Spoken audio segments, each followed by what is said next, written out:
Being a baby isn't easy. You don't know what your hands are. You don't know what all of this is. You don't know what people are. You don't know what language is, or what society is, or what nationalism, or war, or gender politics are. Someone needs to explain everything to you. Well, we at Current Affairs have come up with a solution. It's this book, Welcome to This Strange Thing Called Life, introducing newborn humans to the universe. I've written the text, and Current Affairs contributing illustrator Ellen Birch has produced beautiful illustrations of adorable babies learning about the world. I'll just read a little bit of this book to you now.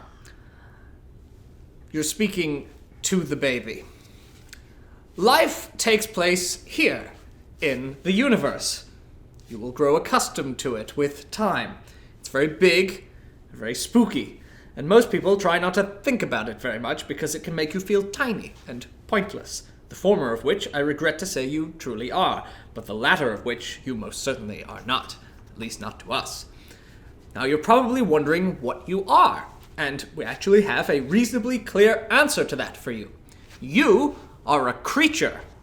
The world is divided into stuff, plants, and creatures, and you are in group number 3. The creatures are all very different, although in a way they're kind of the same, and they're all related, which is weird to think about, but true. The type of creature you are is a human. It's kind of an elaborate monkey, and I realize you don't know what a monkey is yet, but just bear it in mind for some context. Whenever you're confused, think, I am but an elaborate monkey, and it may prove reassuring somehow. In a way, you're fortunate to have been born a human, since humans tend to eat all of the other creatures.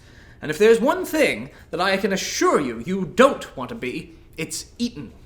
Do your best to avoid it. But being a human also has its disadvantages, such as the inevitability of dread and despair. If you'd been a snail, that's a small, gooey thing that lives in a hard thing, there's a good chance you would have just gotten to sort of wander around mindlessly, troubled by nothing, at least until being eaten. But here we are, and what's done is done, and you are what you are, and as they say, you ain't what you ain't. Try to be nice to the other creatures, although some of them will yap and hiss at you. The creatures are wiser than they first appear, and are aware of many things that you're not. Do not comment on how strange they look, because they're self-conscious. Watch out for snakes. They're not bad, exactly, but sometimes they try and chomp on you. Best just to stay away from them. There's all sorts of other useful advice packed into the book Welcome to This Strange Thing Called Life, which you can pick up in the Current Affairs online store at currentaffairs.org/store, or you can find on Amazon.com. Give it to every new parent in your life. Read it to every baby you come across.